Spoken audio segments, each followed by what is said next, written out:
ಇಲ್ಲ ಅಂದರೆ ಭಾಳಷ್ಟು ಆರ್ಥಿಕತೆ ಹೊಣೆ ಆಗೋಂಥ ಯಾವುದಿಲ್ಲ. ಆದರೆ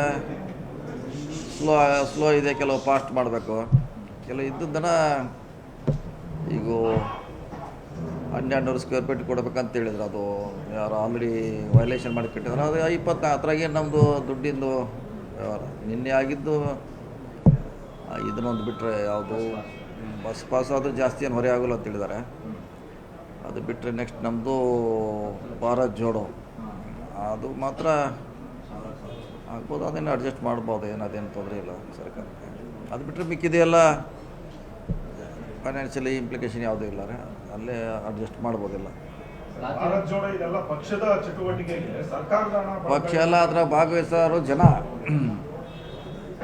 ಕಾಂಗ್ರೆಸ್ನ ಅವ್ರಿಗಂತ ಮಾಡ್ತಾರೆ, ಹೆಸರು ಅಷ್ಟೇ, ಹೆಸರು ಮಾತ್ರ ಭಾರತ್ ಜೋಡೋ. ಆದ್ರೆ ಅದು ಗ್ರಾಮೀಣ ಜನತೆಯನ್ನು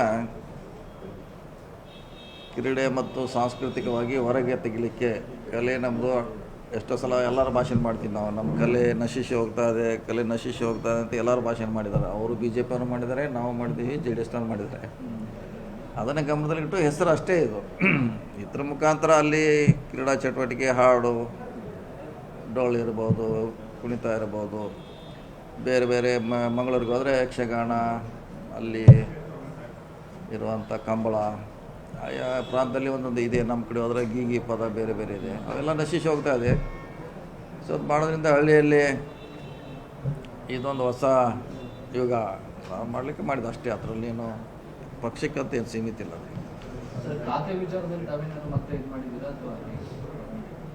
ನಾವೇನು ಮಾಡಿಲ್ಲ, ಯಾವುದು ಹಂಚಿಕೆ ಮಾಡಿದ್ರೆ ನೋಡೋಣ, ಮುಖ್ಯಮಂತ್ರಿಗಳಿಗೆ ಬಿಟ್ಟಿದ್ದು ಅದು. ನಾಳೆಗೆ ಬೇರೆ ಯಾವುದು ಆಸಕ್ತಿ ಇಲ್ಲ ನನಗೆ. ಇದ್ರೆ ಇದನ್ನು ಕೊಟ್ಟರೆ, ಯಾಕಂದ್ರೆ 3 ವರ್ಷ ಇದರಲ್ಲಿ ಸಂಶೋಧನೆ ಮಾಡಿದ್ದೀವಿ, ಕೆಲಸ ಮಾಡಿದ್ದೀವಿ.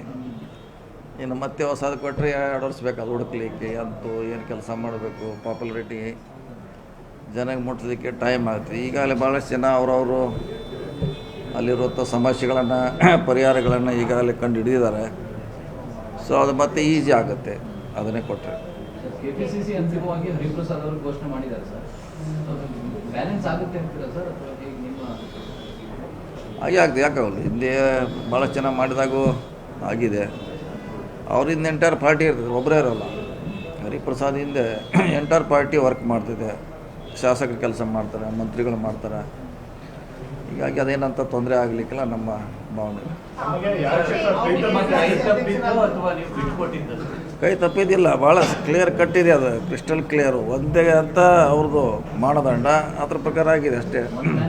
1 ಮ್ಯಾನ್ 1 ಪೋಸ್ಟು.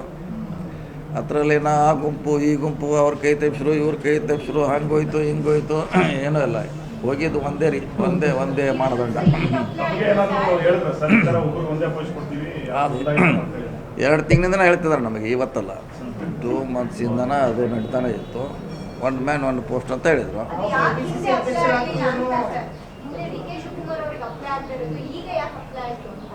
ಆ ರೂಲ್ ಬಂದಾಗ ಆಲ್ರೆಡಿ ಆ ಪೋಸ್ಟಲ್ಲಿದ್ದರು ಅವರು. ಆ ರೂಲ್ ಬಂದಾಗ ಆಲ್ರೆಡಿ ಯಾವ ಕೇಸ್ನಾಗಿದ್ದರು. ಆಮೇಲೆ ಅವ್ರ ಮುಂದಿರುವಂಥ ಲೋಕಸಭೆ ಇತ್ತು, ಆ ಸಮಯದಲ್ಲಿ ಬದಲಾವಣೆ ಮಾಡಬಾರ್ದು, ಬೇರೆ ಆಗೋಲ್ಲ ಅಂತ ಆ ಕಾರಣಕ್ಕೆ ಅವ್ರು ಬಂದಾಗ ಕಾರಣಗಳು ಸಾಕಷ್ಟು ಪರವಾಗಿದ್ದೀವಿ. ಹೀಗಾಗಿ ಅವ್ರು ಮುಂದುವರಿಸ್ತಾರೆ ಅಷ್ಟೇ. ಈಗ 1 ಮ್ಯಾನ್ 1 ಪೋಸ್ಟ್ ಹೇಳಿದ್ರೆ ಅದಕ್ಕಾಗಿ ಇದಾಗಿದೆ ಅಷ್ಟೇ, ಅದನ್ನು ಬಿಟ್ಟರೆ ಬೇರೆ ಇಲ್ಲ. ಹೌದು, ಇದು ಬಿಟ್ಟರೆ ಇದು ಮಂತ್ರಿ ಇಲ್ಲಾದ್ರೆ ಅದು ಹಾಗೆ ಆಗ್ತಿದ್ವಿ.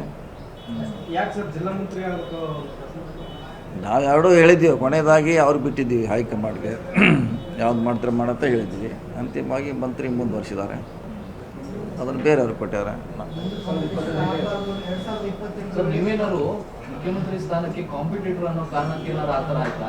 ಹಂಗೇನಲ್ಲ, ಅದು ಈಗಂತ ನಮ್ದು ಇಲ್ಲವೇ ಇಲ್ಲ, ಲಕ್ಷ್ಯ ಇಲ್ಲ. 28ರದ್ದು ಮುಖ್ಯಮಂತ್ರಿ ಆಗಬೇಕಂತಿಲ್ಲ, ಅದು ಆ ಸಂದರ್ಭದಲ್ಲಿ ಬರುವಂಥ ವಿಚಾರ. ಅದು ಈಗಂತ ಅದು 2028ಕ್ಕೆ ತಮ್ಮ ಗುರಿಯನ್ನು ಸದಾ ಕಡೆ ಹೇಳ್ತಾರೆ. ಇನ್ನು KPCC ಅಧ್ಯಕ್ಷ ಆದರೆ ಇನ್ನೊಂದು ಕಡೆ ರಾಜಕೀಯವಾಗಿರ್ತಕ್ಕಂಥ ಸದಸ್ಯ ಆಗ್ಬೋದು, ಕಾಂಪಿಟೇಟರ್ ಆಗ್ಬೋದು ಅನ್ನೋ ಕಾರಣಕ್ಕೆ ಬೇರೆ ಏನಾದರೂ ಶಕ್ತಿಗಳನ್ನು ಸೇರಿಕೊಂಡು ನಿಮ್ಮನ್ನ ಕೆಳಗಿಳಿದು ಹಂಗೆ. ಸಿದ್ದರಾಮಯ್ಯ ಅವರು ಅಧ್ಯಕ್ಷ ಇದ್ರ ಅಲ್ಲ, ಮುಖ್ಯಮಂತ್ರಿ ಆದರು, ಅಧ್ಯಕ್ಷ ಇಲ್ಲ ಅವರು. ಅಧ್ಯಕ್ಷ ಇಲ್ಲದೆ ಮುಖ್ಯಮಂತ್ರಿ ಆದರು ಅವರು.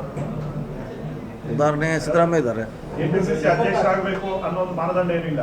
ಹಿಂದೆ ಆಗಿದೆಲ್ಲ, ಸಿದ್ದರಾಮಯ್ಯ ಆಗಿದ್ದಾರೆ. ಸಿದ್ದರಾಮಯ್ಯ ಉದಾಹರಣೆ ಇದೆಲ್ಲ, ಇನ್ನೂ ದೂರ ಏನಿಲ್ಲ, ಹಿಂದೆ ಆಗಿದೆ. ನಿರ್ಭೀತ, ನಿಷ್ಪಕ್ಷಪಾತ, ವಿಶ್ವಾಸಾರ್ಹ ಸುದ್ದಿಗಳಿಗೆ ಮತ್ತೊಂದು ಹೆಸರಾಗಿರುವ ನ್ಯೂಸ್ 18 ಕನ್ನಡ ಈಗ ಆಪ್ನಲ್ಲೂ ಲಭ್ಯವಿದೆ. ದಯವಿಟ್ಟು ಇಲ್ಲಿರುವ QR ಕೋಡ್ ಅನ್ನು ಸ್ಕ್ಯಾನ್ ಮಾಡಿಕೊಂಡು ಆಪ್ ಡೌನ್ಲೋಡ್ ಮಾಡೋದಕ್ಕೆ ಮರಿಬೇಡಿ. ನಿಮ್ಮ ಬೆಂಬಲ ಹೀಗೆ ಸದಾ ನಮ್ಮೊಂದಿಗಿರಲಿ. ಧನ್ಯವಾದ.